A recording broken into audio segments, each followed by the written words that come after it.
بسم الله الرحمن الرحيم. الحمد لله رب العالمين، والصلاة والسلام على أشرف الأنبياء والمرسلين، أما بعد. باب الأكل مما يليه ووعظه وتأديبه من يسيء أكله. كتاب رياض الصالحين یو سلورم نمبر باب دی. باب دی په باره د دې کې چې خوراک کول د هغه ځای نه چې هغه نږدې وي، او وعظ او نصیحت کول او ادب ښودنه کول هغه چاته چې هغه خوراک خراب کوي. په دې باب کې دو حدیث دي. اول نمبر حدیث دا دی چې عمر بن ابي سلمة رضی الله عنهما روایت تداوی. دا حدیث لږ مخکې تیر شوی. كنت غلاما في حجر رسول الله صلى الله عليه وسلم.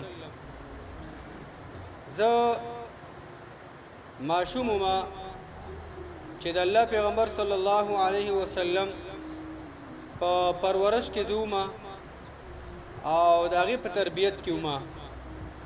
وكانت يدي تطيش في الصحفه، او زما لاس د خوراک په لوښو کې هغه دغه شان ته تاویدو را تاویدو، حرکت یې کو غیر چاپیره. نو فقال لي رسول الله صلى الله عليه وسلم، نو ماته رسول الله صلى الله عليه وسلم فرمایل: یا غلام، اے هلکا، سم الله تعالی، نوم د الله تعالی یاد کا، بسم الله وایا. دویم دا چې وکل بیمینک، او خوراک کو په خپل خلاص باندې، وکل مما یلیک، او خوراک کو د هغه ځای نه چې هغه تا ته نږدې وي، او د خپل مخې نه خوراک کوه. یعنی دې حدیث کې یوه فایده دا ده چې د الله پیغمبر صلی الله علیه وسلم د خوراک درې آداب وښودل. اول بسم الله ویل، دویم خوراک په خلاص باندې کول، او دریم د خپل مخې نه او د خپل هغه نږدې ځای نه خوراک کول تا ته کوم نږدې وي. او بله فایده به کې دا ده چې نصیحت کول او ادب کول، ادب ښودل هغه چا ته که ماشوم وي او که غټ وي، تربیت ورکول پکار دي. ځینې خلک دا خبره کوي ماشوم دی نه پوهېږي او دا همدغه شان ته پرېږدوه. نه، ماشوم ته په خپله لهجه باندې تربیت ورکړي. غلط کار کوي هغې ته به ښودنه کوي، غټ نه غلط کار وشي هغې ته هم ښودنه کوي. نبي صلی الله علیه وسلم چې مدینې ته کله لاړو، هلته هجرت وکړو، ام سلمه سره نکاح وکړه، دا کونډه زنانه وه. او دا عمر چې و د ابو سلمه زوی، دا په دغه وخت کې د شپږو کالو چې نبی صلی الله علیه وسلم سره د دې تربیت کېدو. او دا د شپږو کالو د الله پیغمبر سره ناست دی او د هغې سره خوراک کوي چې د الله پیغمبر هغه وکتو ماشوم دی نه پوهېږي، خوراک قرآن کوي. د الله پیغمبر ورته ښودنه وکړه چې بچیا بسم الله ویوه، په خلاص باندې خوراک کوه، د خپلې هغه مخې نه خوراک کوه، نږدې ځای نه خوراک کوه. دا بل روایت دی، سلمة بن الاکوع رضی الله عنه روایت دی. دا وی ان رجلا اکل عند رسول الله صلی الله علیه وسلم بشماله. یقینا یو سړی د الله د پیغمبر صلی الله علیه وسلم سره په چپ لاس باندې خوراک کو. دا سړی چې د دې نوم بصر بن راعي العير الاشجعي. بصر د دې نوم اشجع قبیلې سره تعلق ساتو. نو د الله د پیغمبر سره ناس په چپ لاس باندې خوراک کو. فقال د الله پیغمبر ویل: کل بیمینک، خوراک کوه په خپل خلاص باندې. قال دې سړی ویل دی بصر: لا استطيع، زه په خلاص باندې خوراک نشم کولی. نو د الله پیغمبر ډېرو زیات او خیر انسان او حکیم انسان و. هغه پوه شو چې یاره دا سړی ښه په خلاص خوراک کولی شي، خو دې سړي کې ضد دی او تکبر دی او عناد دی.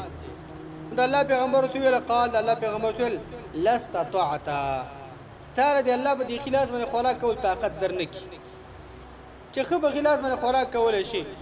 اته په چپ لاس لګیا او ما ته ښودنه وکړه، اته وایي زه نشم کولی. نو لا استطعت، نو تا باندې د الله تعالی طاقت د خلاص د خوراک در نه کړي. ما منعه الا الكبر، نو دغه سړی د دې خلاص خوراک نه نو منع کړی مګر تکبر.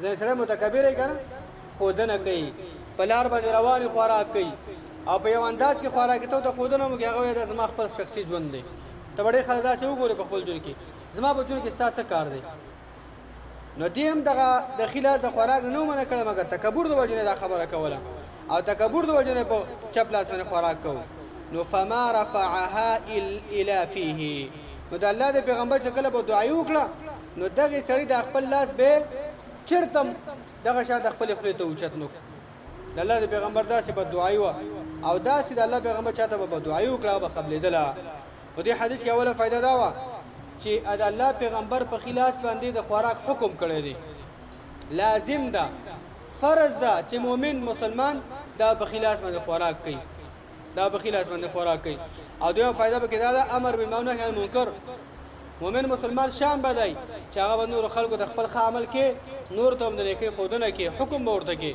او چیرته بد کار کیږي ناروا کیږي هغه به دغه شان ته هغه به منع کې او دریمه فائدہ به کې دا ده د الله د پیغمبر خودونه موږ او تاسو ته دا ده چې څوک د شرعي احکام قصدن خلاف کوي چې څوک د شرعي احکام قصدن خلاف کوي هغه ته بدوي کول پکار دي یعنی ځینې سړی چې هغه د جهل د وجه نه ناپوهي د وجه نه هغه شرع خلاف عمل کوي هغه ته به خودنه کوي هغه ته بد نیکی حکم کې بد عمل باندې اختر هغه به غیر منع کې هغه به ځای به ته کردار کې عمل به ته خطا پوي کو په یو سړی دغه شان ته چیرې زما په جون کې ستا کار نشته او دا زما خپل شخصي ژوند دی دغه شان ناروا کومه او قصدنه کوي د الله پیغمبر دغه شان خودنه موږ تاسو دره چې ناروا کې بس الله یې سره وینو الله دې هلاک کا چې ته خپويږي دا شی ناروا دی دا شی د الله د پیغمبر د حکم خلاف دی په ناروا کې اختیمه نو الله دې بستا هلاکی اند الله پیغمبر دا خودنه موږ تاسو ته کړی دا په دې خبره الله موږ تاسو موږ توفیق راکړي